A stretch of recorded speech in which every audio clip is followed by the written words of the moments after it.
Sukihonto Namo Buddhaya. Selamat malam yang kami muliakan para biku sangga, samanera, atasilani, yang kami hormati, Bapak, Ibu, Romo Ramani, dan saudara-saudari sedama. Perkenalkan, saya Kevin Widarta. Sungguh berbahagia kita dapat bertemu dalam acara Dhamma Sakaca Online Season 6, episode 12, pada hari ini, Kamis 27 Februari 2025, dengan topik penjara mental yang akan dibawakan oleh narasumber kita, Romo Jayasilo Lili. Acara ini diselenggarakan oleh KBTI Residenan Besuki dan disiarkan secara live di channel YouTube Dhamma Meta Jember dan Dhamma Televisi. Marilah kita merenungkan syair Dhammapada. Utthanen appamadena samyamena dhammena ca dipangkairatha medhawi yang ogo nabikirati, yang artinya dengan usaha yang tekun, semangat, disiplin, dan pengendalian diri, hendaklah orang bijaksana membuat pulau bagi dirinya sendiri yang tidak dapat ditenggelamkan oleh banjir.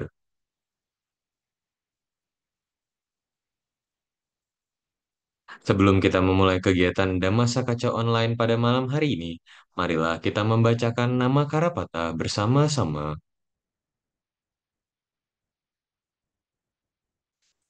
Arahang Samma Sambuddho Bhagawa Buddhang Bhagawantang Abhiwademi Swakato Bhagawata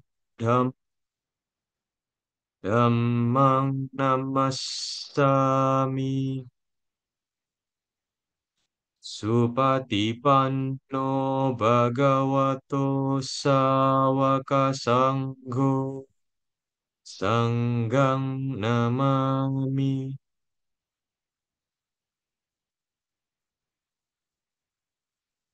Kemudian, marilah kita mengenal lebih lanjut kepada narasumber kita pada hari ini. Beliau adalah Romo Jayasilo Lili, merupakan seorang pandita muda di Magabudi, Surakarta, dan juga merupakan seorang pengisi siraman rohani agama Buddha di RRI Surakarta. Tanpa berlama-lama lagi, waktu dan tempat kami persilahkan kepada Romo Jayasilo Lili. Baik, terima kasih Kevin. Namo tassa bhagavato arahato sama sambuddhassa. Namo tassa bhagavato arahato sama sambuddhassa. Namo tassa bhagavato arahato sama sambuddhassa. Terpujilah Sang Buddha Sang Bhagawa yang Maha Suci yang telah mencapai penerangan sempurna dengan daya upayanya sendiri. Namo Buddhaya. Baik Kevin, perkenalan dulu ini ya. Kevin dari mana ini ya? Romo, Dari kota mana? saya dari Surabaya, Romo. Salam kenal. Oh, arek Surabaya. Ya, kebetulan Iya, iya, baru oke. sempat join tahun ini, Romo. Sudah sudah sempat diajak dari tahun lalu, tapi baru sempat join tahun ini, Romo. Oh, iya, iya, iya. Ya, Oke. Saya ini tadi merasakan sukang begitu Kevin muncul. Karena sesuai dengan tema ini penjara mental. Bebas dari penjara. bebas, Menunggu, Romo. menunggu selama berapa menit tadi. Iya, Tapi nggak iya. apa-apa. Oke, akhirnya kita bisa memulai Zoom meeting pada malam hari ini. Suara saya bisa terdengar dengan cukup baik ya? Jelas, Romo, silahkan. Bisa ya? Oke ya. Bisa, Baik, jelas, Romo. Kevin, terima kasih Terima kasih, atas Romo. kesempatan yang diberikan pada Yang Mulia Bante, yang saya hormati para Rama Ramani, Bu Bapak Saudara-saudari. Malam hari ini saya akan membahas Dhamma yang temanya adalah penjara mental. Mungkin mendengar kata penjara itu adalah sesuatu yang tidak menyenangkan ya. Dan maka penjara dikenal namanya ada Hotel Prodeo. Artinya adalah hotel yang gratis. Kalau orang mau menginap di sana gratis, free, Prodeo. Tapi saya yakin tidak ada satupun orang yang mau menerima tawaran untuk menginap gratis di penjara. Karena namanya penjara pasti sesuatu yang tidak menyenangkan, sesuatu yang mengekang. Padahal kita ini semuanya saya yakin menginginkan kebebasan, menginginkan kemerdekaan. Kalau di penjara tentu adalah sebaliknya. Kita akan kehilangan kemerdekaan, kehilangan kebebasan. Begitu masuk pintu penjara, kita bukan yang membawa kunci gemboknya, tetapi yang membawa adalah orang lain. Yang membawa adalah sipir penjara atau penjaga penjara. Kita mau butuh apa, tidak bisa seenak kita, sekehendak hati kita membuka pintu, keluar masuk, tidak bisa. Kita di balik jeruji penjara, kalau kita ada keperluan, harus memohon, meminta izin kepada sipir untuk membukakan pintu buat kita. Seperti itulah bahwa kita kehilangan kebebasan. Bisa masuk di dalam penjara, tapi tidak bisa keluar seenak. Kita terikat, terbelenggu di dalam yang namanya penjara. Tentu dengan segala keterbatasannya. Makan juga tidak bisa memilih, ingin makan steak juga tidak bisa seketika, pengen makan bakmi tidak bisa seketika, pengen kuliner di mana tentu tidak bisa. Atau pengen nonton apa juga tidak bisa. Barangkali juga pegang HP juga nggak bisa. Itulah kehidupan di penjara fisik atau penjara yang berupa gedung yang dikenal LP atau Lembaga Pemasyarakatan. Tetapi kita malam hari ini tidak membahas tentang penjara yang itu, tetapi penjara yang lainnya. Kalau yang penjara fisik tadi, tentu juga semua orang menghindari. Tidak ada yang mau masuk ke penjara yang prodeo tadi.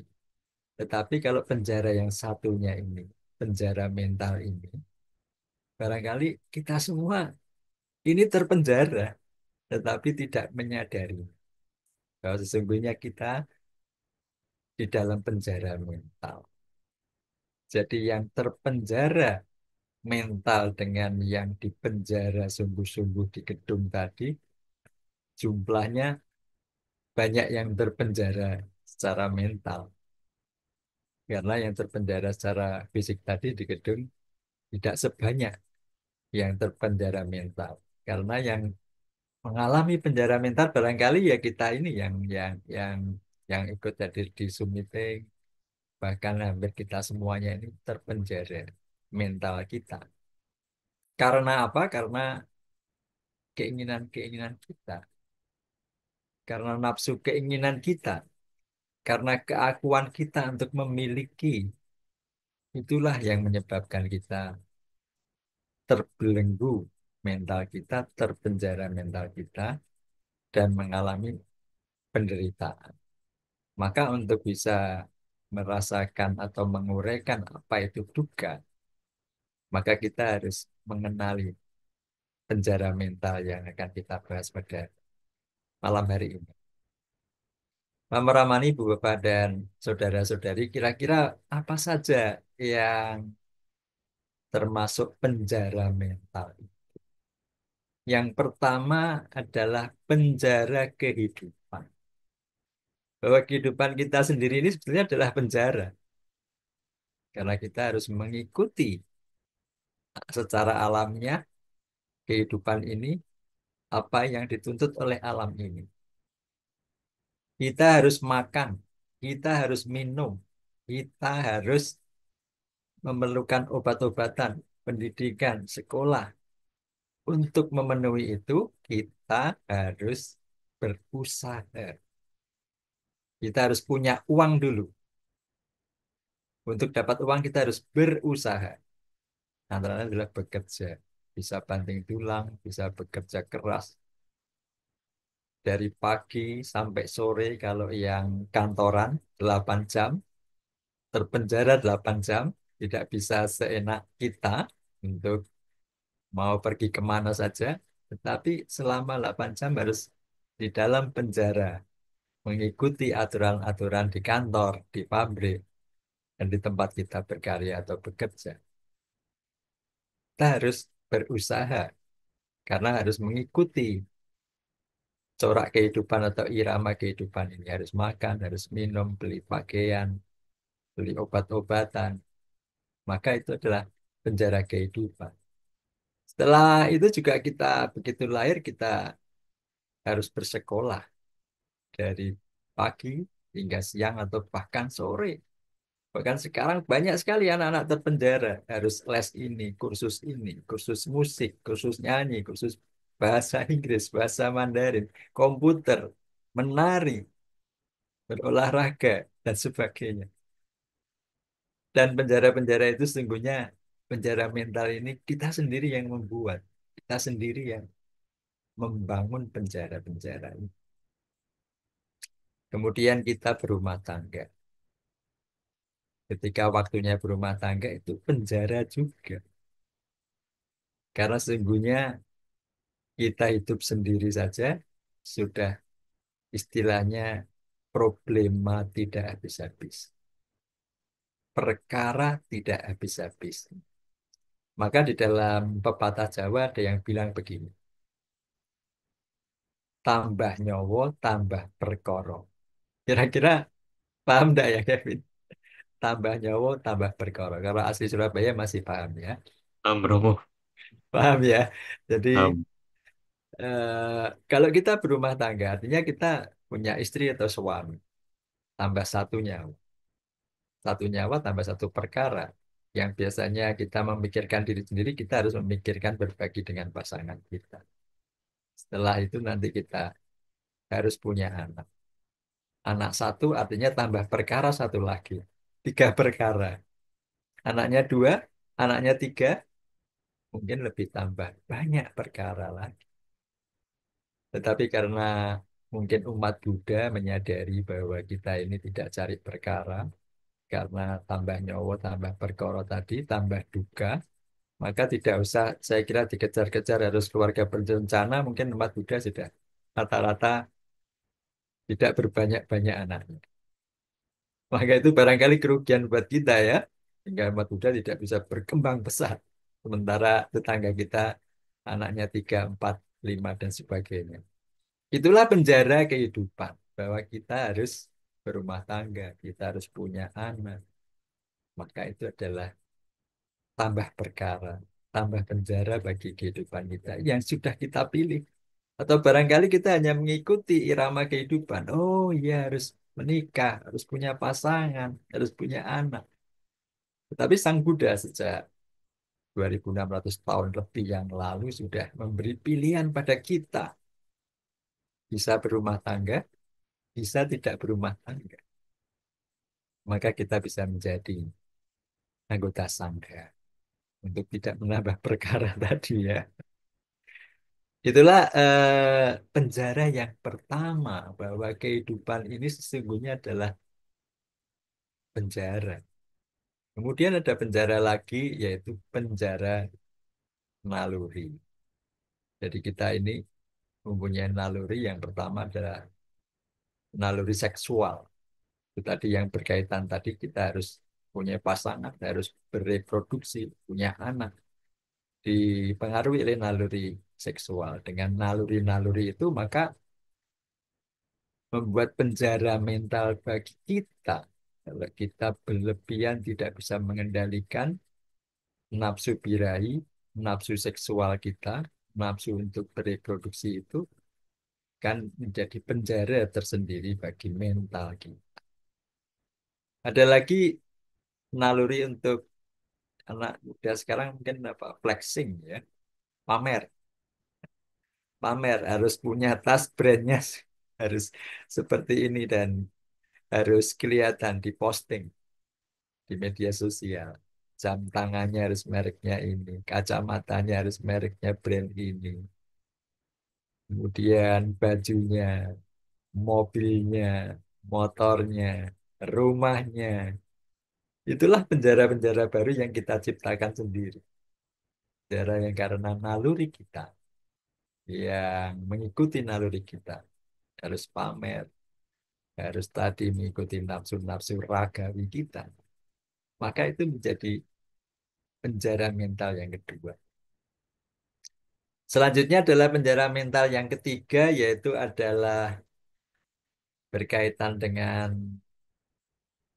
bahwa penjara mental ini berkaitan dengan kemelekatan, dengan kelekatan, dengan keinginan yang berulang-ulang, kemudian menjadi yang namanya kelengketan, kemelekatan, atau yang dikenal dengan upadana dalam bahasa damai. Maka penjara mental yang ketiga adalah berkaitan dengan indera kita, enam indera kita. Mata kita yang melihat menjadi pintu masuk kita yang mengantar ke penjara dan menjadi budak. Mata kita melihat sesuatu yang menarik, melihat mobil yang bagus, kita mau tidak mau berusaha mati-matian untuk bisa mendapatkan. Mata kita melihat makanan yang menggiurkan, kita berusaha mengantri, membeli, bersusah payah untuk bisa mendapatkan. Mata kita melihat, kalau laki-laki melihat perempuan yang menarik, yang cantik dan sebagainya. Kita berusaha mengejar, membuka pintu penjara yang kalau kita tidak hati-hati, gemboknya dibawa orang lain. Kita tidak bisa keluar. Masuk karena perangkap penjara mental ini. Ibu, bapak, dan saudara-saudari, mata melihat menjadi pintu masuk. Telinga mendengar musik yang enak, yang cocok, yang suka keroncong, yang melekatinya. Kalau dimatikan atau terganggu bisa marah. Kalau yang suka musik jazz juga berusaha menikmatinya dalam ketenangan. Ketika ada yang mengganggu, maka kita menjadi timbul kemarahan, ketidakpuasan, terpenjara mental kita oleh telinga yang melekati suara yang cocok, yang disukai. Hidung mencium bau yang disukai adalah pintu masuk penjara juga. Ketika yang ketemu adalah aroma atau bau yang sebaliknya.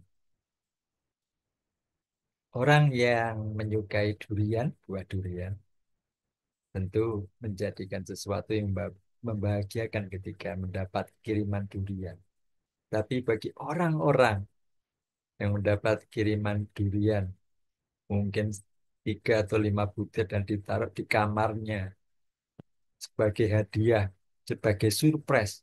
Tapi kalau yang punya kamar tidak suka durian, jadi penderitaan yang luar biasa.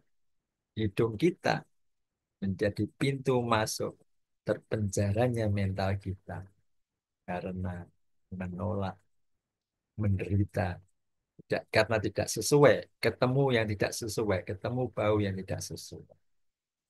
Demikian pula lidah kita. Kita menginginkan, menyukai makanan yang manis-manis, selalu menginginkan. Ingin kopi yang manis, mungkin ingin yang aroma apa, sekarang banyak campur-campur topping-topping dan sebagainya. Kalau tidak sesuai, kita menjadi menderita. Tiap hari menginginkan ketemu kopi yang enak, maka besok dan besok ingin mendapatkan yang seperti itu, bahkan yang lebih. Kita memenjara mental kita, berusaha mendapatkan kopi sesuai dengan yang kemarin yang pernah saya rasakan enaknya dan cocok. Ketika berubah, ketika tidak sesuai, maka mental kita menjadi berontak. Kita terpenjara karena lidah kita. Mental kita terpenjara karena rasa yang kita ingin ulang-ulang. Kemudian tubuh kita juga adalah penjara. Kita ingin tubuh kita senantiasa kelihatan muda.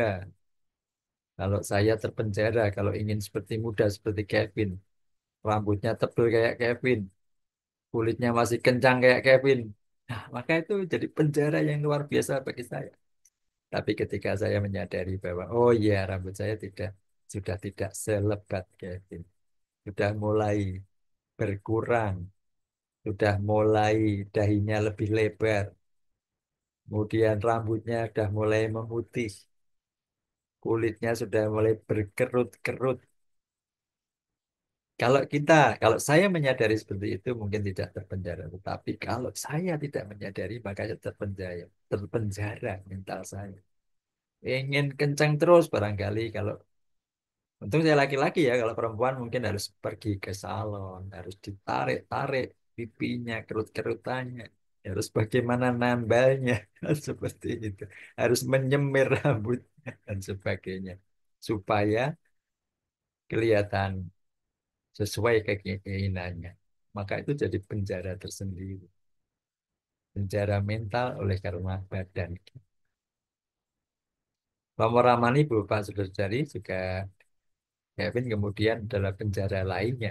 Masih banyak penjara mental ternyata. Yaitu adalah soal takhayul atau mitos. Kita itu terpenjara oleh karena kita itu di antara kita ada mitos, ada takhayul. Contohnya apa ya?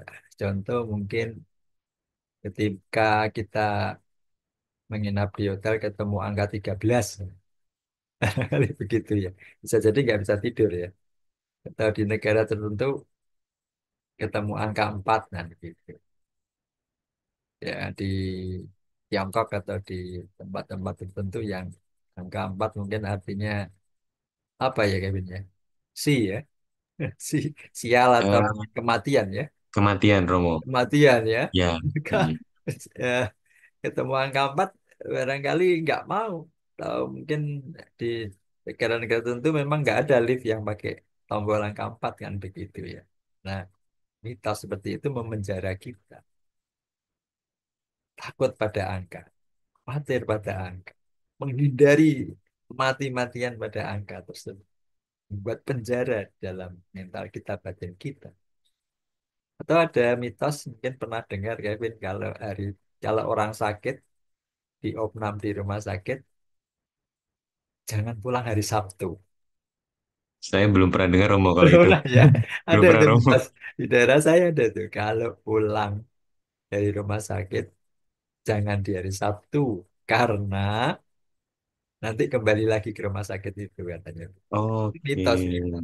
Walaupun kan di logika ya wajar kita ini sakit suatu ketika ya ke rumah sakit lagi kan begitu. Betul. Kalau Nah, saya izin sharing Romo ya, sedikit. oke, Kalau ya saya apa? pernah dengar itu Apa? kalau berangkat naik pesawat Oke. itu nggak boleh hari Selasa malah Romo. Oh, Katanya kurang baik untuk bisnis katanya. oh iya, nah itu Itu. mitos lagi. Maka begitu kita punya dapat kesempatan bisnis besar di hari Selasa, wah luar Nah, biasa mental kita terpenjara ya. Rasanya betul. bingung kita ya di pesawat bingung kita terpenjara ini. Wah, padahal ada kesempatan harus hari Selasa, harus datang. Betul. Harus dengar juga eh, soal hari Selasa tidak boleh naik pesawat dalam rangka urusan bisnis ya. Ya, ya, ya, ya. Apalagi ya banyak sekali mitos yang berada di sekitar kehidupan kita yang membuat kehidupan kita terpenjara, mental kita terpenjara. Selain tadi hari Sabtu, soal hari tadi ya, hari Sabtu tidak boleh pulang dari rumah sakit, hari Selasa tidak boleh terbang pakai pesawat, angka 4 di negara tertentu adalah yang dihindari, di negara lain barangkali tidak masalah atau bahkan jadi angka keberuntungan seperti itu. Itulah belum lagi kita percaya pada benda-benda suci ya, atau jimat. Kita tidak percaya diri, kita membuat mental kita tergantung pada benda-benda tertentu, benda-benda keramat, atau barangkali jimat. Atau kita barangkali juga bisa berlaku salah ketika datang ke tempat ibadah, ketika menghormat di altar dan sebagainya. Tapi kita bersikap salah, maka kita membuat penjara sendiri pada mental kita.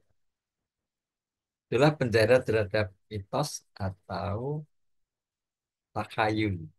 Takhayul ya, namanya mitos takhayul tidak masuk akal, tetapi banyak di antara kita yang terpenjara mentalnya karena adanya mitos atau takhayul itu. Yang kelima ada lagi adalah penjara mental yang berkaitan dengan organisasi. Nah, bagaimana ini? Ada cerita begini, ini cerita nyata sih ya. Jadi ada satu kawan saya yang ketika belum menjadi seorang pemimpin di satu organisasi, ya ini bisa dengan bebas merdeka berkegiatan di Wihara A, Wihara B, apakah Theravada, apakah Mahayana, apakah Vajrayana, apakah Kasogatan, apakah Nichiren. Dia bisa berkegiatan dengan bebas dan merdeka. Tetapi ketika dia mendapatkan kepercayaan atau amanat menjadi pejabat atau pemimpin di organisasi tertentu, maka penjara mental itu mulai dibangun. Jeruji-jeruji penjara mulai dibangun tinggi-tinggi sehingga dia memenjara mentalnya sendiri sudah tidak bisa ke sana kemari karena penjara mental organisasi. Sudah tidak bisa bebas merdeka berkegiatan, ikut menghadiri atau ikut terlibat dalam acara-acara yang biasanya dia bisa ikuti ketika belum menjadi seorang pemimpin di organisasi tertentu. Maka itulah penjara organisasi. Mungkin ada pengalaman-pengalaman lain yang ditemui seperti itu, bahwa organisasi tertentu atau institusi tertentu menjadi penjara mental bagi kita. Kehilangan kemerdekaan, kehilangan kebebasan kita. Kemudian ada lagi penjara mental yang selanjutnya, yaitu guru. Guru-guru kita itu kalau kita tidak hati bisa menjadi penjara mental. Walaupun secara positif guru adalah seseorang yang berjasa, bahkan ada lagunya pahlawan tanpa tanda jasa kalau guru di sekolah kita ya. Tapi guru ini tidak hanya guru yang di sekolah ternyata. Kalau di komunitas Buddhis kita punya guru-guru, guru meditasi. Kalau di Thailand mungkin Ajan kan gitu ya. Nanti kalau di Myanmar ada Sayadaw kan gitu ya. Nanti kalau di Tiongkok mungkin Master kan gitu ya. Nanti kalau di Tibet Lama. Kalau orang melekati seorang guru sedemikian rupa sehingga menjadi penjara mental. Kalau gurunya yang diikuti bicara dianggap pasti benar dan paling benar harus diikuti. Sementara guru lainnya sebagus apapun, sebenar apapun tidak mau didengar, tidak mau diikuti. Datang aja tidak mau. Umpama ada acara Dhamma Talk Show atau apa, karena merasa bahwa kita ini orang Theravada yang bicara dari sangka lain, kalau kita terpenjara mental kita pada seorang guru, maka kita tidak akan mendapatkan kesempatan menimba, menerima dhamma dari banyak sumber, sama-sama sumber dhamanya, yang barangkali juga akan memperluas, menambah wawasan pengetahuan kita yang akan berguna bagi kemajuan mental spiritual kita. Tetapi karena penjara mental pada kemelekatan yang berlebihan kepada seorang guru, maka kebebasan kita, kemerdekaan kita untuk bisa mendapatkan banyak pelajaran, banyak pengetahuan yang lebih luas menjadi terbatasi oleh jeruji-jeruji penjara. Kalau tidak hati-hati menyikapi, maka fanatisme yang menjadi fanatisme itu ya, fanatisme terhadap seorang guru bisa menjadi hal yang negatif. Jadi penderitaan, sumber penderitaan menjadi penjara mental bagi kita. Kemudian tadi sudah sempat dibahas tentang takhayul mitos, jimat, air suci. Nah, itu kan kita kadang-kadang gitu ya. Ini penjara mental yang selanjutnya adalah tentang benda-benda suci. Kita mengkeramatkan benda-benda yang keramat. Entah itu amulet, jimat, leontin, gelang, atau air suci. Kan. Gitu. Kalau sudah mendapatkan apa itu pemercikan air suci, kita sudah merasa mendapatkan berkah yang luar biasa. Sementara kalau terlewat, kita merasa terpenjara. Menunggu air datang, tidak nyampe-nyampe bantainya ke tempat kita. Mental kita terpenjara. Kita menderita, bahkan bisa marah-marah. Hanya karena tidak dapat percikan. Sepercik, dua percik air yang didambakan. Maka benda suci, termasuk air suci, bunga suci, dupa suci, abu suci, kalau tidak hati-hati, leontin suci, kita berlebihan dalam menyikapi, maka menjadi penjara. Jika tidak mendapatkan, kita terpenjara. Kita marah, kita berontak, kita tidak puas. Kita mengalami duka, ketidakpuasan. Selanjutnya adalah penjara mental yang berikutnya adalah kebaikan. Bisa ya kebaikan menjadi penjara mental.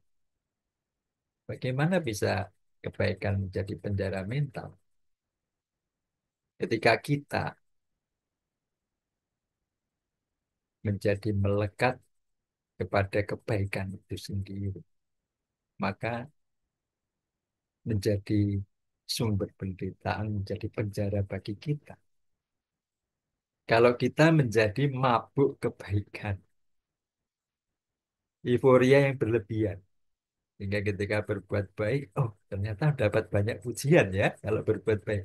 Kalau saya berdana, ternyata nama saya dicatat, disebut-sebut terus oleh Bante, seperti itu. Dipuji-puji terus, maka menjadi kemelekatan berbuat baik.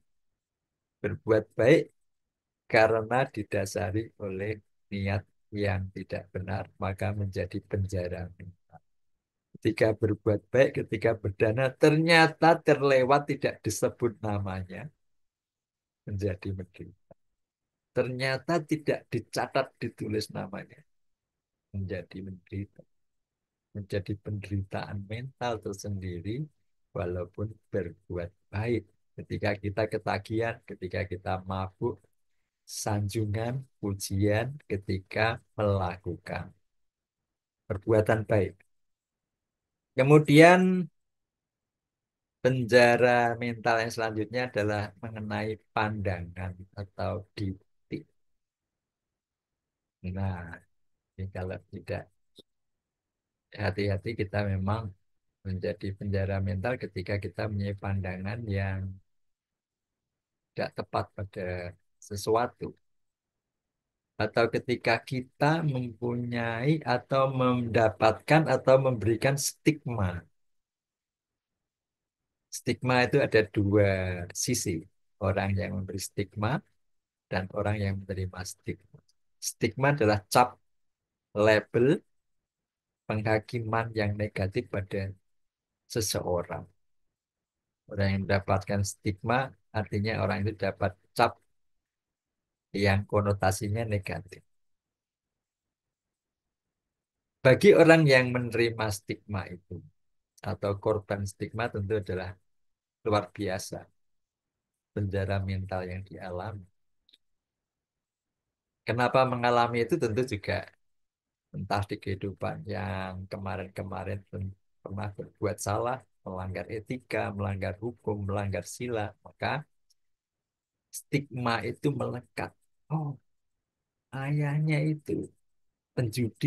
Nah, sejak muda tukang judi. Stigma itu disematkan pada seorang ayah yang buat anak-anaknya pun yang mendengar menjadi terpenjara mental. Walaupun memang ada sebabnya. Tapi juga ada yang mendapat stigma karena fitnah yang tidak jelas.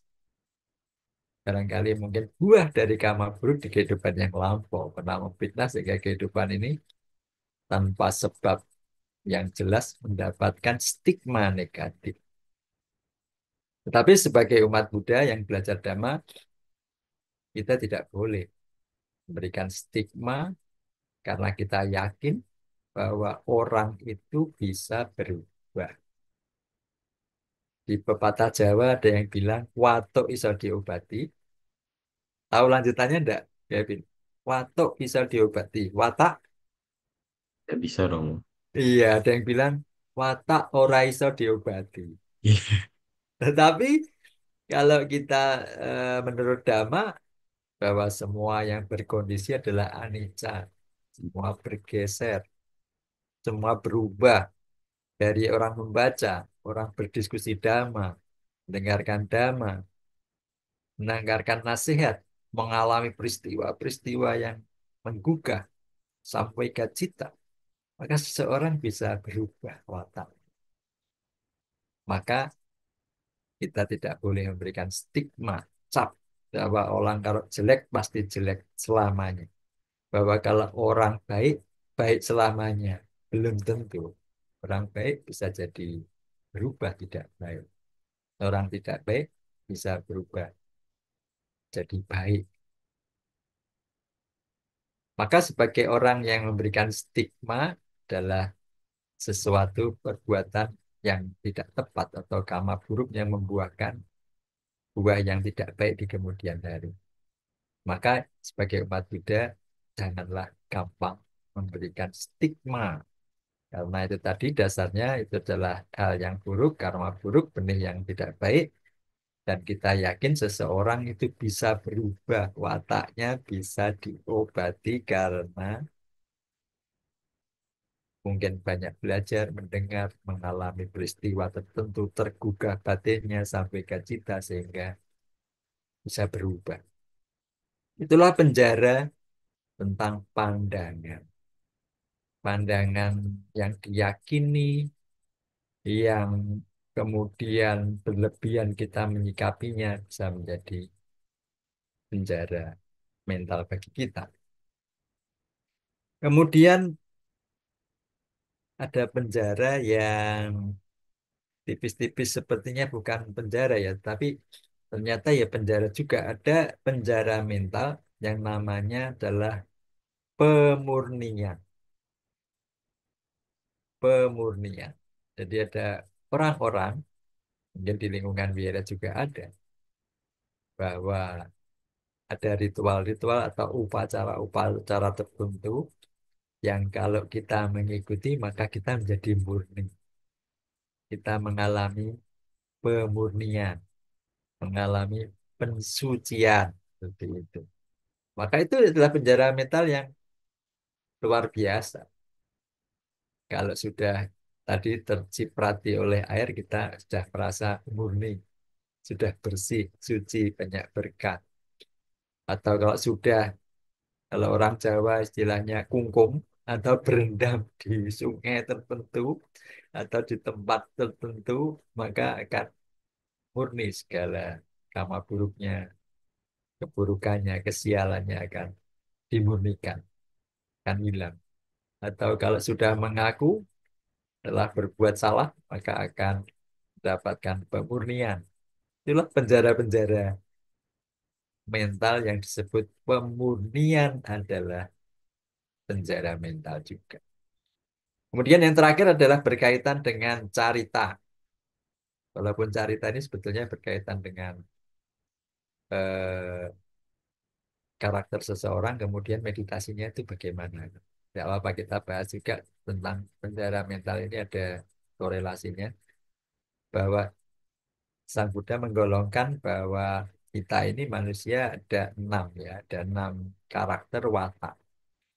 Yang pertama adalah raga carita.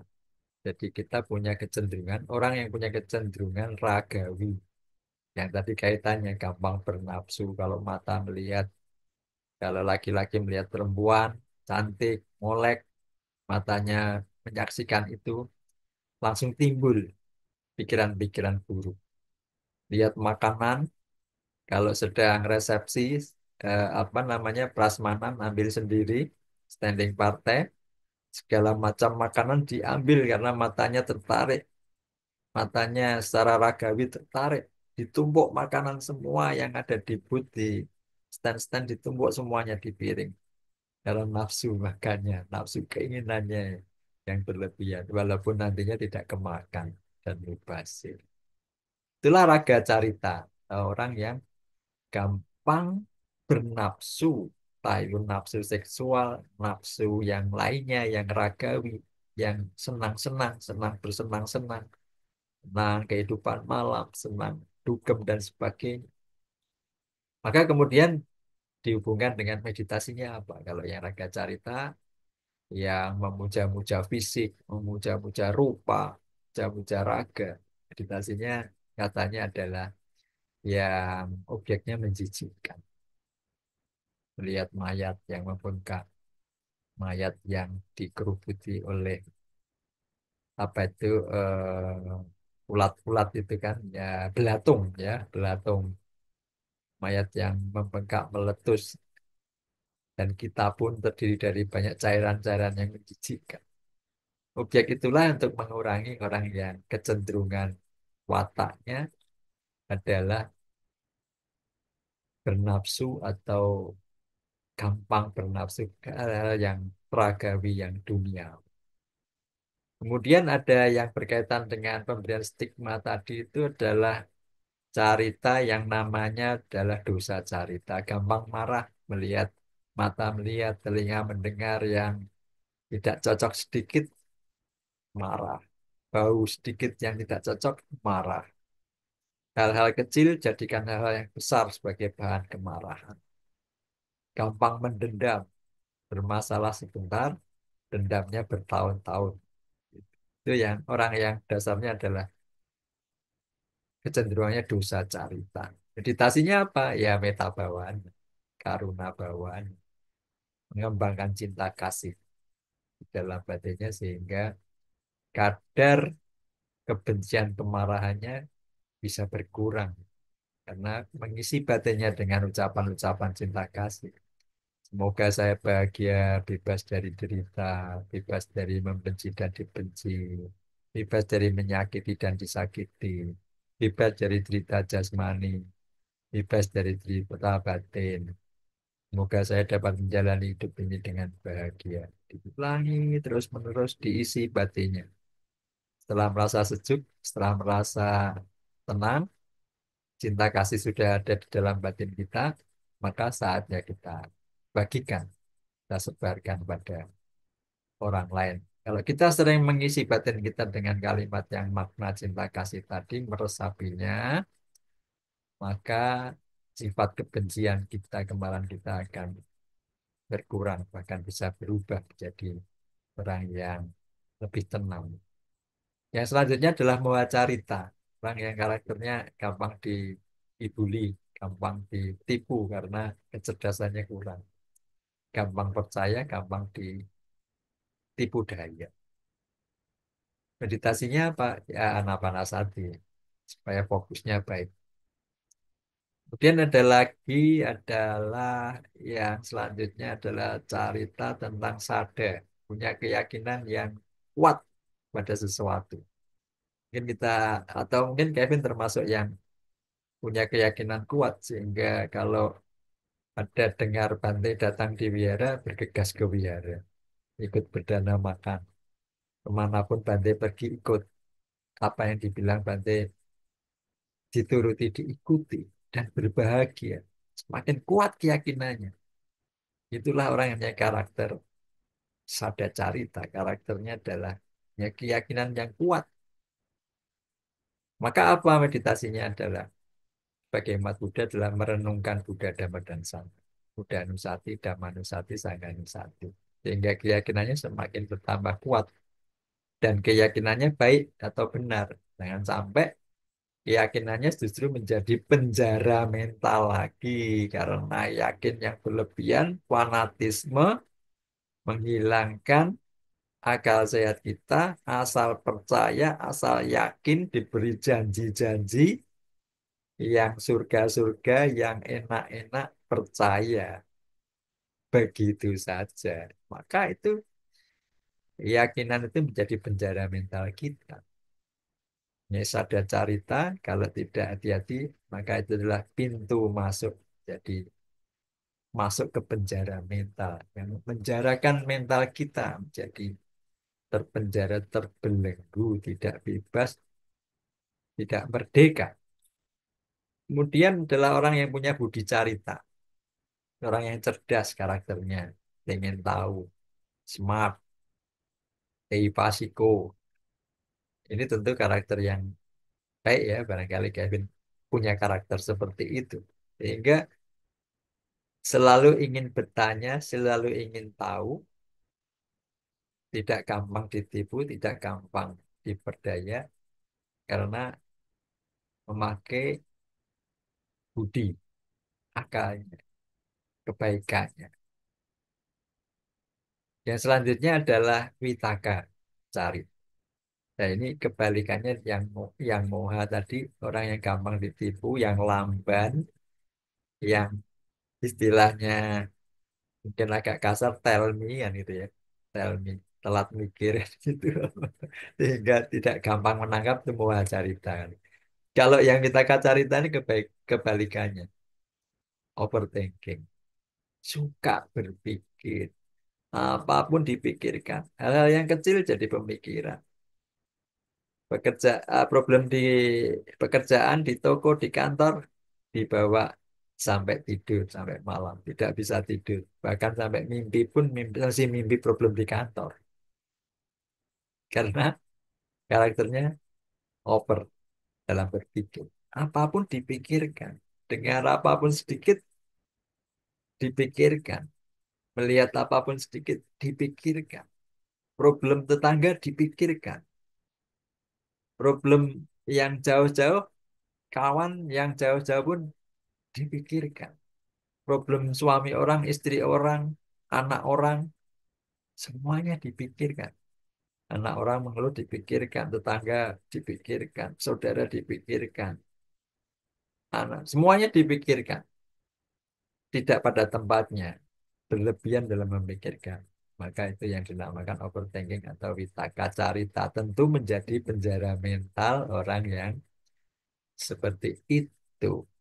Semua dipikirkan, waktunya habis untuk berpikir, bahkan menjadi ketakutan berlebihan, tidak berani melangkah karena selalu berpikir, selalu ragu-ragu mau melangkah, takut resikonya, takut akibatnya, sehingga tidak melangkah-melangkah.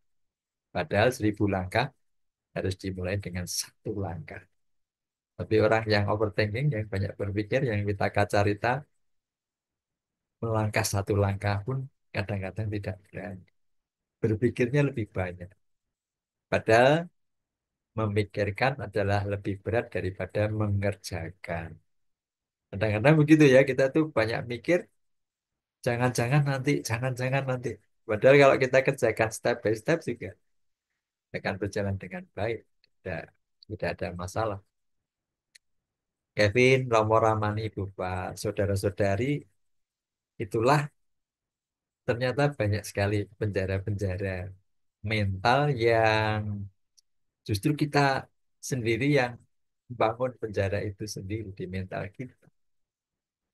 Penjara ini tadi, penjara mental ini sebetulnya kita membahas tentang upadan, kelengketan, kemelekatan, yang mencengkeram.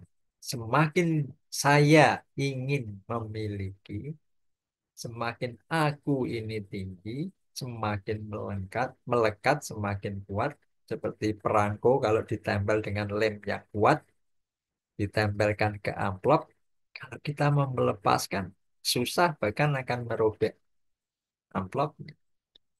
Atau kita menempel koyo yang barangkali mereknya bagus, kuat, nempel. Ketika kita mau melepas malah bisa melukai kulit kita.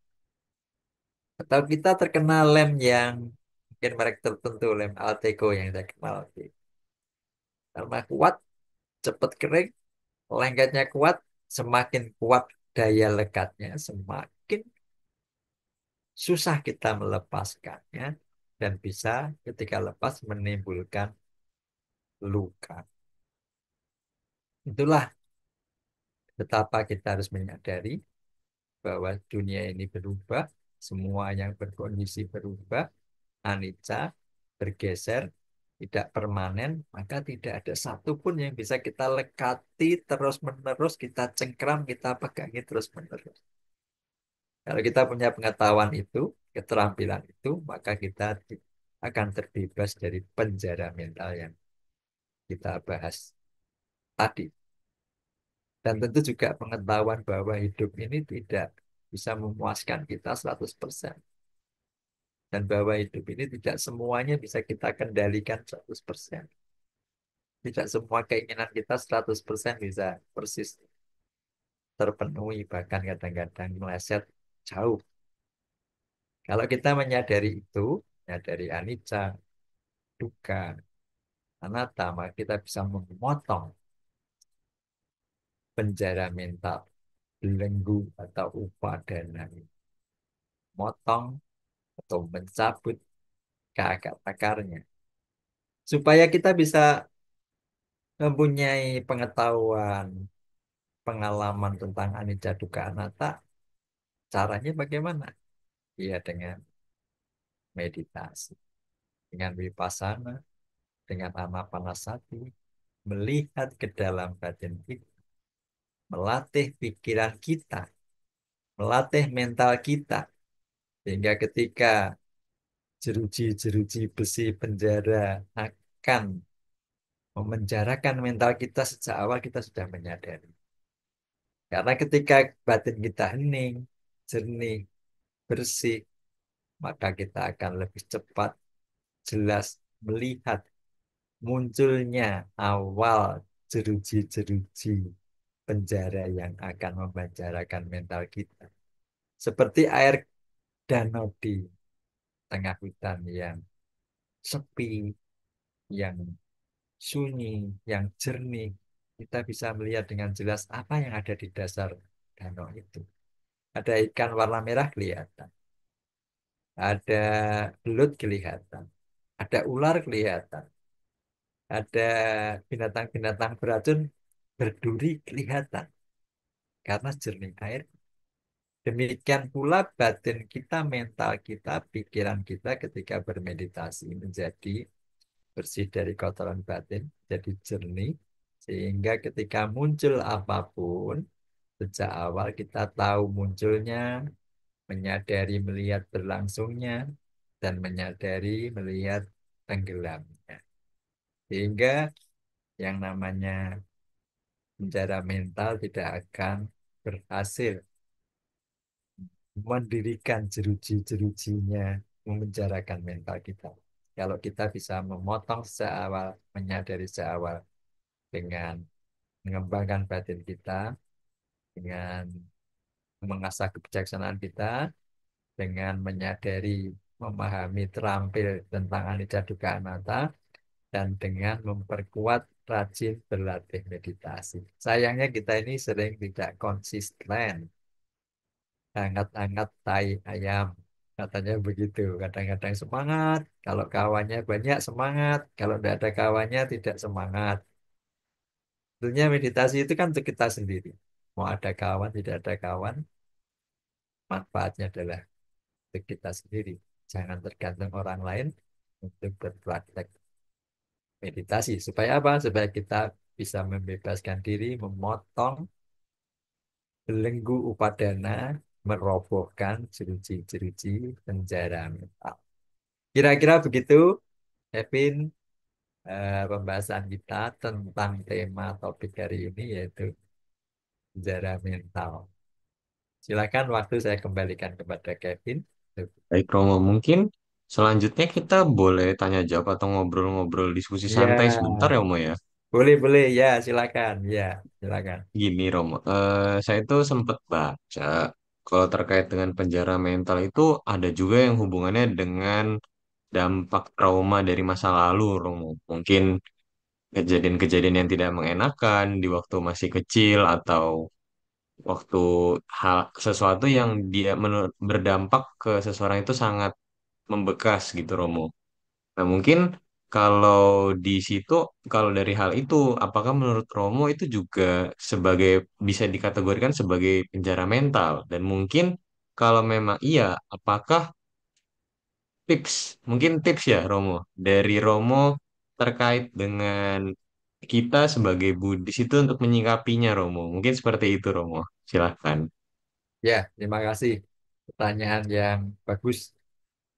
Jadi intinya adalah trauma yang dialami di kehidupan di masa muda ya, di masa muda atau masa anak-anak mengalami trauma sehingga mental kita tidak bisa terbebaskan hampir sama dengan stigma tadi ya kita menerima cap atau mengalami pengalaman yang tidak mengenakan sehingga terkenang-kenang atau membekas demikian lukanya itu membekas tidak sembuh-sembuh kalaupun sembuh rentan dan rawan untuk robek kembali menganga kembali itulah yang dinamakan trauma maka kita beruntung karena sebagai umat Buddha adalah sangat dekat dengan praktek meditasi sehingga trauma-trauma itu kan pikiran-pikiran masa lalu yang ada di bawah sadar kita sering muncul karena luka tadi.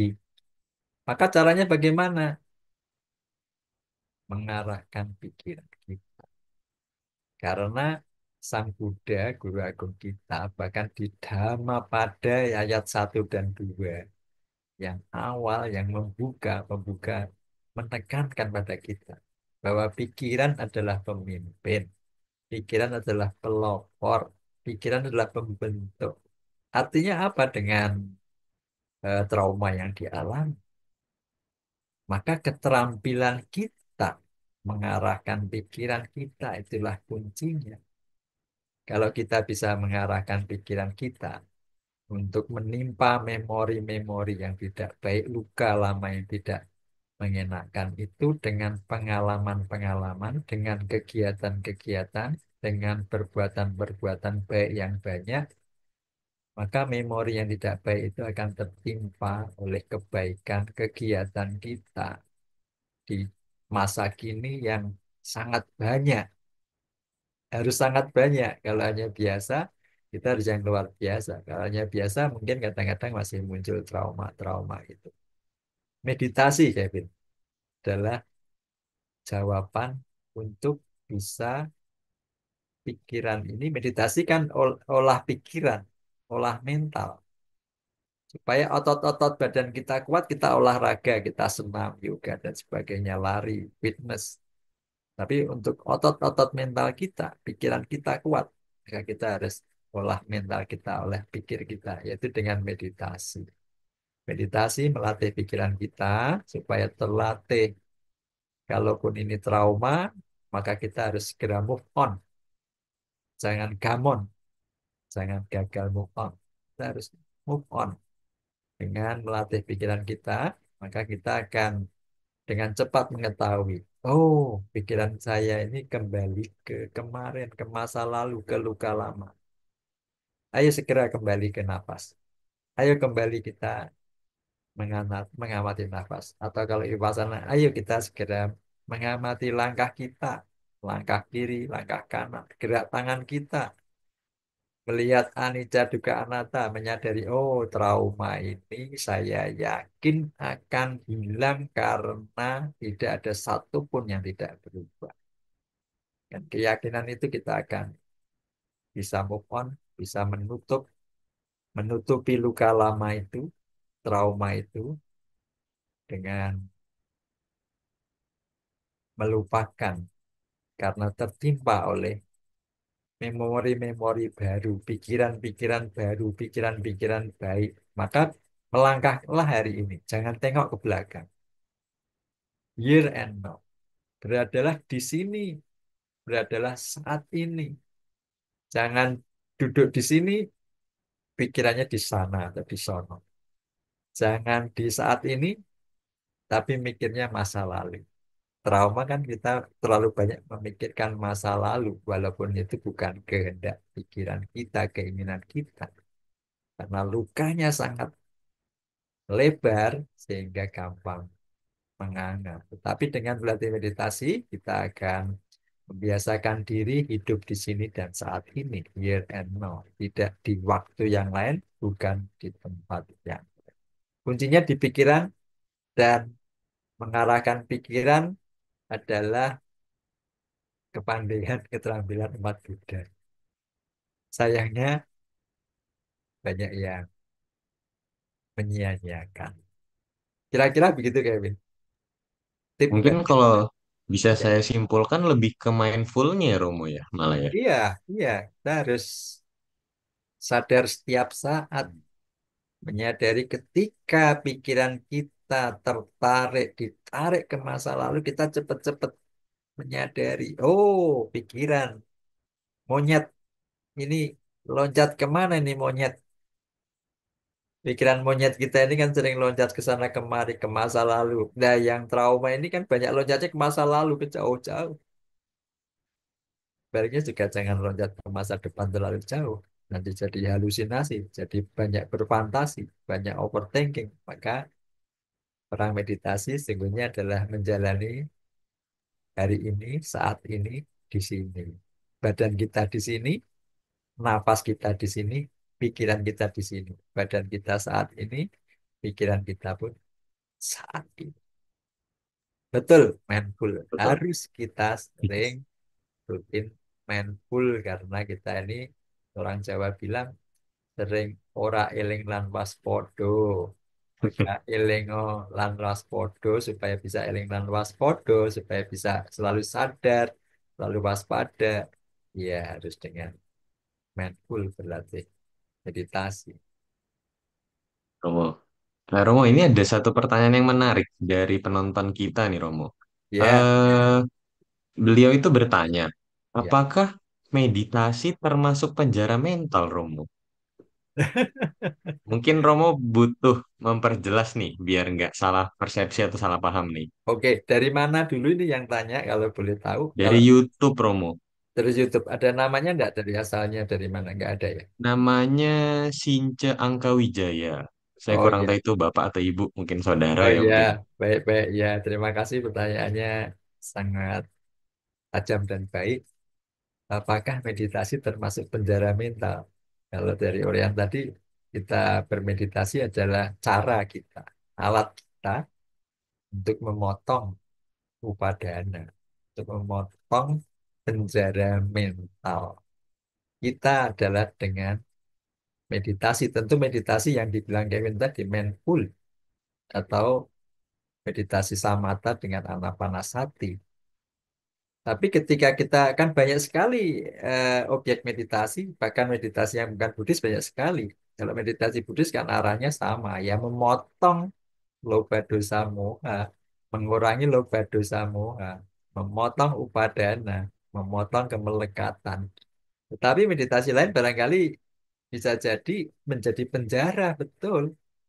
Ketika meditasi dengan motivasi ingin sakti, ingin bisa terbang, ingin bisa mengobati, ingin awet muda, sehat, nah, dan sebagainya dengan motivasi-motivasi yang tidak sesuai dengan meditasi Buddhis. Kalau meditasi Buddhis arahnya sama, bahwa tujuan akhirnya adalah mengurangi, menghilangkan kekotoran batin, kilesa kita, merobohkan, mencerabut, memotong kemelekatan kita. Karena kemelekatan adalah sumber dari duka. yang harus kita istilahnya atasi dengan meditasi. Jadi kalau meditasi Buddhis jelas bukan penjara mental, tapi adalah alat untuk memotong penjara mental. Tapi kalau meditasinya, meditasi yang lainnya, yang cari kesaktian, yang cari kekebalan, yang cari harus awet muda dan sebagainya, banyak pamrih keinginan, banyak tanda, yaitu penjara mental, tanda, keinginan, menjadikan kita upadana, melekat menjadi membangun penjara. Saya kira begitu jawaban dari saya. Terima Terima kasih, kasih Romo. pertanyaannya bagus juga. Mungkin bisa saya buat simple ya Romo. Mungkin istilahnya Ya, kayak tergantung dari tujuan meditasinya. iya, Jika motivasi kita. meditasinya, hmm, jika Betul. meditasinya dengan tujuan untuk mindful atau melatih kesadaran, mengembangkan cinta kasih atau ya mindful ya mungkin ya. Tapi kalau itu dianggap bukan alat untuk memotong penjara mental. Tapi kalau misalnya dengan tujuan yang seperti masih duniawi atau segala macam hal yang bersifatnya kayak ya kayak tadi kayak misalnya bisa terbang atau apa itu malah yang menjadikan itu sebagai penjara mental Romo. Mungkin begitu ya Romo. Betul, betul, sangat betul, Kevin. Ya, betul. Jadi motivasi kita itu berpengaruh apakah kita membangun penjara mental dengan meditasi kita atau justru mencabut, memotong penjara mental itu sendiri. Ya, oke, ada lagi yang bertanya atau bergabung. Kalau Kevin mau bertanya lagi, kita berdiskusi lagi, silakan. Oke, gini Romo. Ini menarik nih Romo. Kita lihat ya Romo, kalau misalnya kita lihat sekarang itu lagi istilahnya transisi generasi Romo. Ya kan Romo, kita bisa lihat mungkin setelah Gen Z ini, abis ini ada gen-gen selanjutnya Romo ya. Ya saya juga kurang paham sebenarnya gen-gen apa itu. Cuman kita bisa lihat ya Romo, kalau dari misalnya Romo waktu kecil mainannya apa. Saya waktu masih kecil mainannya masih main sama orang, masih berinteraksi, masih masih keluar rumah lah istilahnya. Tapi kalau kita lihat yang anak-anak zaman sekarang, itu kan kemungkinan besar atau yes, izin koreksi lah kalau misalnya saya salah tolong dikoreksi. Mayoritas itu kalau kita lihat mereka sudah pegang gadget ya Romo ya. Maksudnya Ya, ya kita ya gampang lah, simpel lah. Kita pergi ke mall, kita lihat ada anak kecil pasti yang dipegang gadget.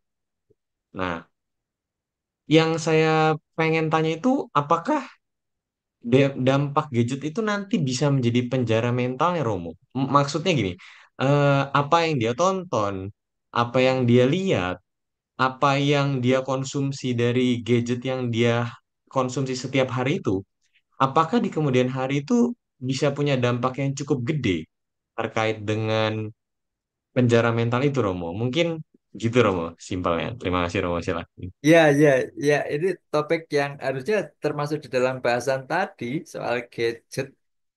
HP itu adalah bukan nanti dampaknya. Sekarang ini yang pegang HP itu sudah terpenjara, sudah mengalami penjara mental kan.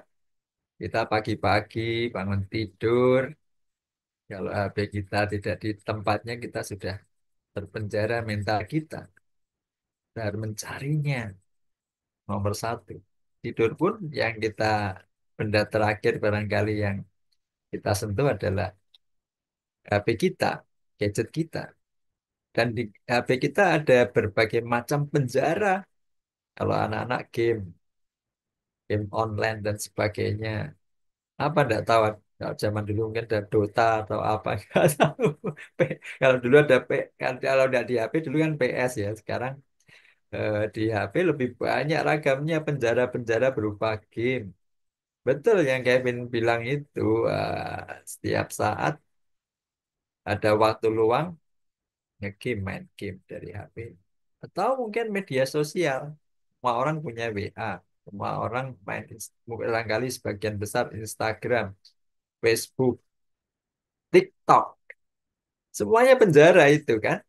Penjara-penjara mental yang sekarang ini terbangun begitu kuat memenjarakan mental kita. Ketika kita meninggalkannya, atau kehilangan wifi aja, kehilangan sinyal aja, kehilangan kuota aja, sudah luar biasa menderita. Jadi kita sesungguhnya sudah mengalami penjara mental yang disebabkan oleh adanya benda yang namanya gadget atau HP itu.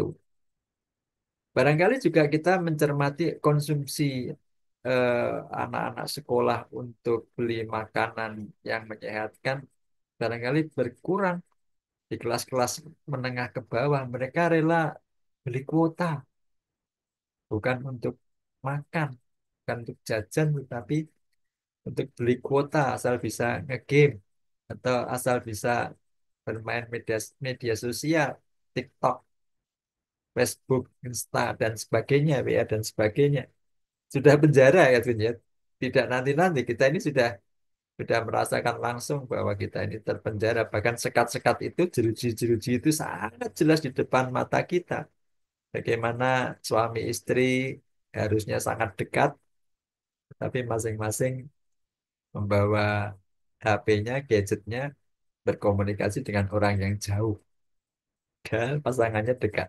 Anak-anak juga begitu dengan orang tuanya.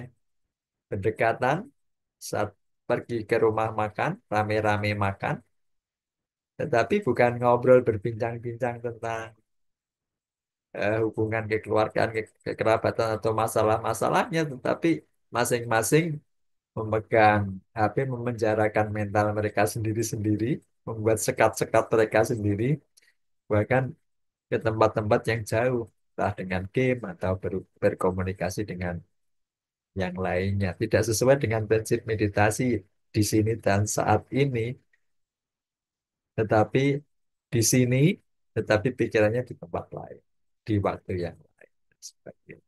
Berfantasi, bermain game, atau yang lain-lainnya.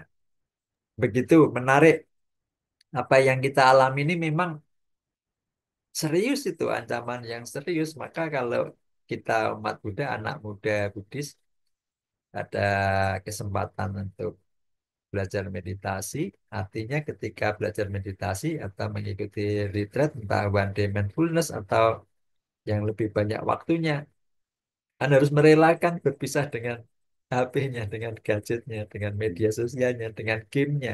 Dan keberanian itu adalah modal yang baik buat anak muda berani melepas dari kemelekatan yang luar biasa.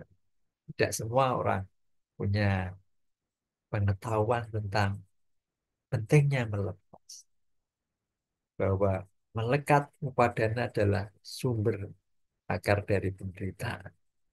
Kalau kita bisa mengenal itu, kita bisa memotongnya. Bisa berlatih ikut mindful, berani melepas, tidak berkomunikasi, tidak pegang HP. Itu sudah nilai plus, modal yang luar biasa buat menyongsong kehidupan yang tambah lama, memang semakin menjauhkan kita dengan kekerabatan kita, dengan hubungan antar personal manusia kita. Apalagi nanti ada robot, ada AI yang semakin cerdas kan gitu ya. Bahkan bisa mirip manusia, tidak perlu punya pasangan kan gitu kan. Sudah lebih, kalau istri lebih cantik dari manusia, kalau cowok lebih gagah dari suami kan seperti itu. Dan lebih cerdas ya kan, ditanya dan tidak punya emosi, tidak punya marah dan sebagainya. Katanya begitu. Memang eh, kemajuan zaman, kemajuan teknologi tidak terbendung lagi. Ya bisanya kita memperkuat mental kita supaya tidak terpenjara oleh kemajuan zaman teknologi yang hadir nanti atau yang sudah hadir saat ini. Itu ya Kevin. Baik Romo, mungkin sedikit tips Romo buat orang tua yang mungkin untuk menjaga anaknya lah di kemudian hari itu tidak kena penjara mental ya mungkin ya Romo ya. Kayak mungkin eh, yang paling sering saya dengar itu alasannya adalah nanti dia nggak mau makan kalau misalnya nggak pegang HP. Kalau misalnya ini dia nggak mau. Nah mungkin ada tips Romo untuk yang kasus-kasus seperti itu Romo mungkin. Iya, iya, iya. Betul, betul, betul itu yang Kevin bilang itu betul memang. Kalau orang tua sering pragmatisme itu ya, pragmatisme. Cari praktisnya aja, gampangnya aja daripada susah-susah. Si anak nggak mau makan, ya udah dia mau lihat main HP sambil makan atau lihat televisi di layar televisi di laptop dia lihat film anak-anak sambil makan daripada rewel ya sudah saya mengalah aja dia toh hanya lihat aja saya misi saya kasih makan dia tidak terlambat dan tidak terabaikan. Ya caranya bagaimana? Tentu kita harus satu berani tegas untuk istilahnya tidak menuruti 100% semua keinginan anak karena namanya keinginan itu juga tidak ada batasnya. Kalau anak selalu kita kasih, kita turuti keinginannya dengan senjata menangis atau ngambek, nanti ada banyak keinginan di luar. Hanya soal makan itu yang harus dia turuti. Kalau tidak terturuti, maka dia akan marah, dia akan berontak, dia akan melakukan hal-hal yang negatif. Terus yang kedua, kalau itu tidak bisa, ya kita harus selektif memilih apa yang dia lihat. Gitu. Dan banyak tayangan yang education juga, yang mendidik sebetulnya. Tapi tergantung kita untuk mengarahkan. Dan memang yang melekat pada game, bahkan bukan hanya anak-anak. Kalau orang tuanya aja nge-game, bagaimana kita kasih contoh anak-anak? Oh, papinya aja nge-game, maminya nge-game. Anak-anaknya bagaimana bisa menuruti seperti itu dan orang tuanya juga tidak akan berani melarang dengan tegas karena malu dengan dirinya sendiri. Maka kita harus berani melepas, memotong penjara-penjara itu. Seperti tadi itu, ya orangnya anak-anak muda yang berada di Richard itu sudah pelatihan yang hebat. Bisa memotong, melatih untuk tidak nge-game, bahkan untuk tidak pegang HP, tidak medsos. Maka ya wahai orang tua, papa mama, bapak ibu, oma opa juga yang ketitipan cucu-cucunya harus istilahnya berani tegas untuk tidak menuruti semua keinginan anak. Jangan juga cari gampangnya dalam mendidik, menuruti semua keinginan karena kenyataannya tidak semua keinginan akan dapat dituruti. Harus merasakan anak itu. Oh, ternyata ada keinginan yang memang kenyataannya tidak harus terturuti. Yang kedua adalah itu tadi, memilihkan selektif untuk tayangan-tayangan yang membuat si anak mau makan, tetapi tayangan yang edukasinya ada. Bukan hanya hiburan, bahkan yang kekerasan seperti itu. Kalau kita ini mungkin generasi Kevin pernah nggak lihat film Tom and Jerry ya? Waktu umur Masih Romo, waktu saya kecil masih nonton. iya, wah kasihan tuh ya. Berarti kayak generasi Kevin itu diajari kekerasan sejak kecil kan? Iya kan? Iya betul betul. Lalu dianiaya itu ya, kejar dianiaya, dibanting, dikepuk, selalu begitu. Iya benar juga Romo, tapi saya nggak mikir itu kekerasan ya Romo, saya mikir lucunya aja sih Romo. Tentunya aja ya.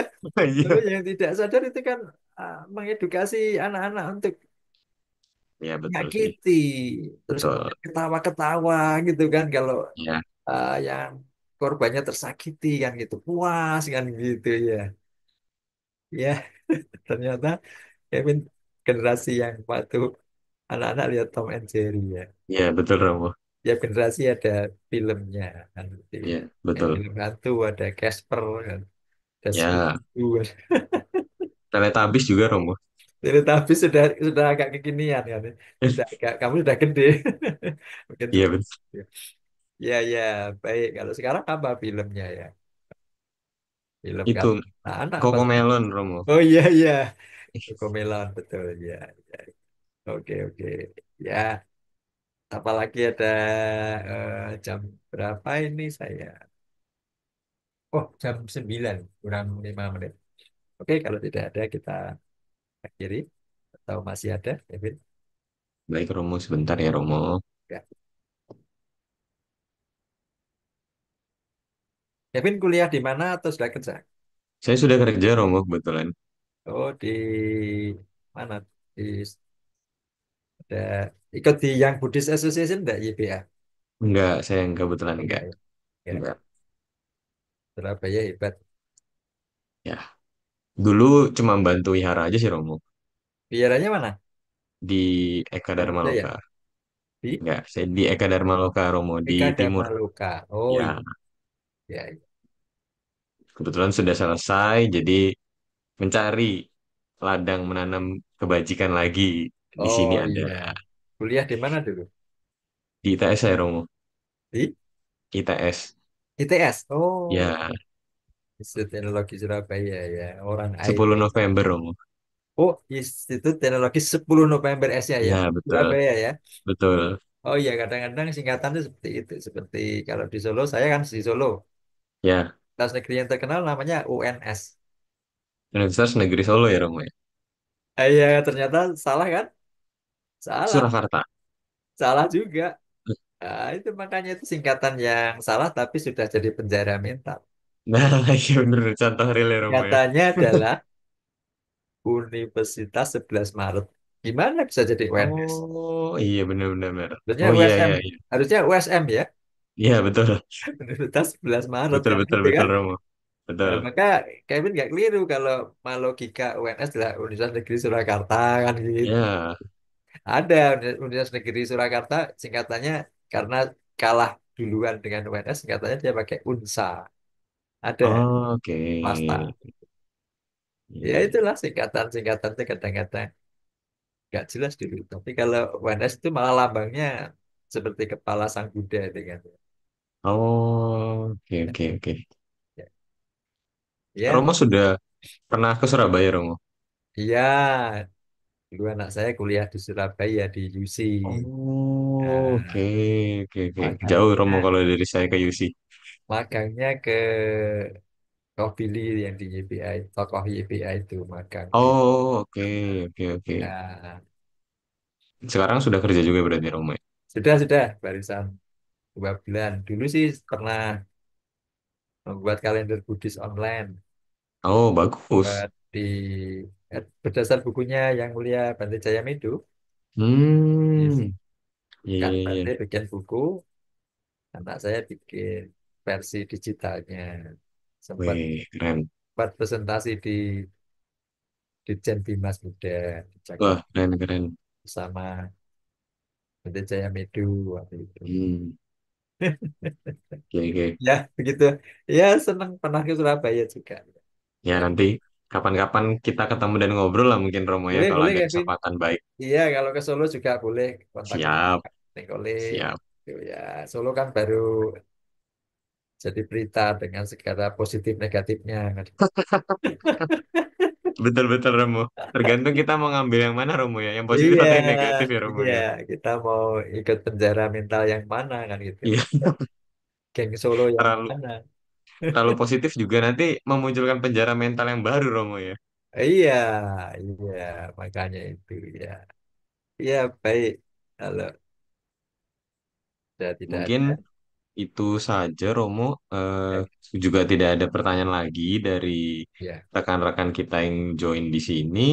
ya, Mungkin setelah ini Romo, setelah mendengarkan Dhamma ini, marilah kita menambah perbuatan baik lagi dengan membagikan jasa kebajikan kepada semua ya, makhluk yang memiliki hubungan karma dengan kita.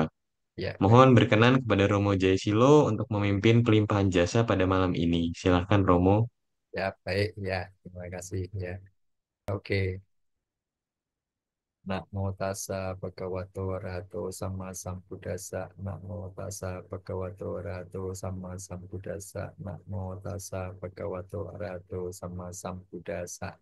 Punya sidani kata yana nyani kata nime te sanca bagino hontu satananta pamanaka ye piya gunawanta cak mayang mata pita dayu pita mecap ya ditawa anye maja tawerino satta titanti lokasming te buma catuyonika panceka catu wokara sangsaranta bawa bawi natang ye pati dana me anumodantu te sayang ye cimang napa jananti dewa te sang niwedayum maya dinyana punyanang anumodana hetuna sabe sata sada hontu awera suka jiwino kema padanca papontu te sasasi jatang subang.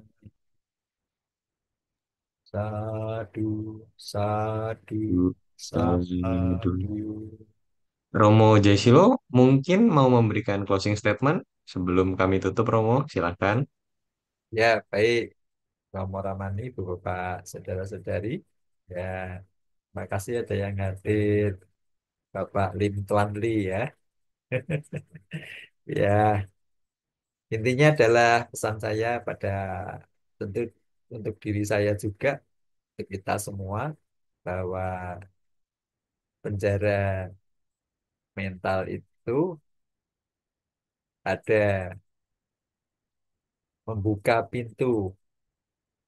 Kalau kita tidak hati-hati, maka kita akan merasakan penjara mental itu yang bisa masuk dari mata melihat, telinga mendengar, hidung mencium, lidah mengecap, badan merasakan. Maka belajarlah meditasi supaya kita bisa waspada, bisa memotong upadana penjara mental itu, jangan sampai kita terpenjara mental kita. Kalau kita mental kita baik, kita tidak akan terpenjara mental kita, otomatis juga kita tidak mungkin melanggar sila, melanggar hukum, dan tidak akan masuk penjara prodeo yang benar-benar penjara. Kita selamat, kita merdeka, kita menjadi manusia yang bebas dan bahagia. Demikian, Sapi Sata, Bawantu Sukitata, semoga semua makhluk hidup berbahagia. Sadu. Sadu, sadu.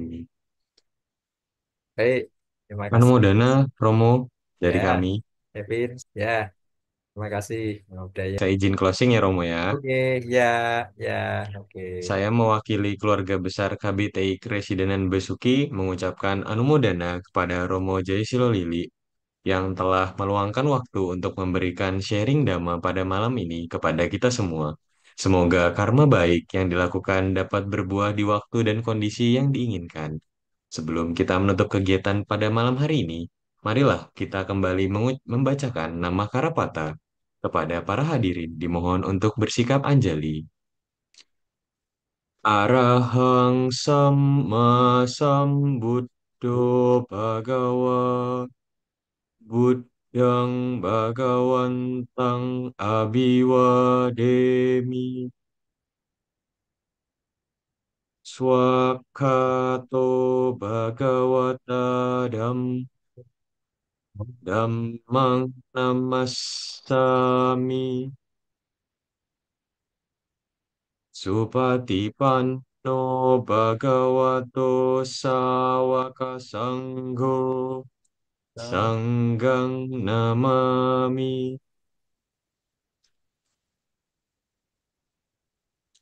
Sabe Sata Bawantu Sukitata. Semoga semua makhluk hidup berbahagia. Sadu, Aduh, sadu. sadu, sadu. Selanjutnya untuk pengumuman,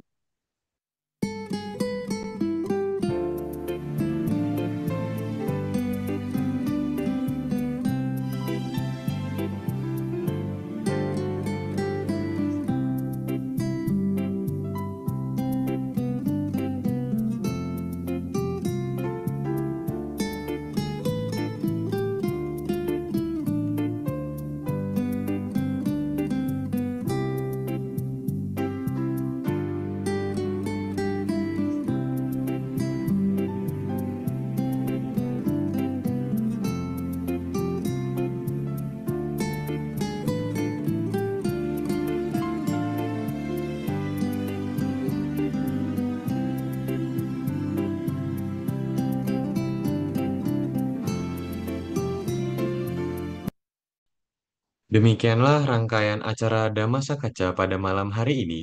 Terima kasih kepada para hadirin yang telah mengikuti sesi malam ini dan juga kepada rekan-rekan panitia yang sudah mensupport kegiatan ini. serta mohon maaf jika ada kata-kata yang kurang berkenan selama sesi berlangsung. Semoga kita dapat selalu berusaha untuk berbuat baik dan memberikan manfaat untuk sekitar kita. Akhir kata, saya Kevin undur diri. Selamat malam, Sukihontu, Namo Buddhaya.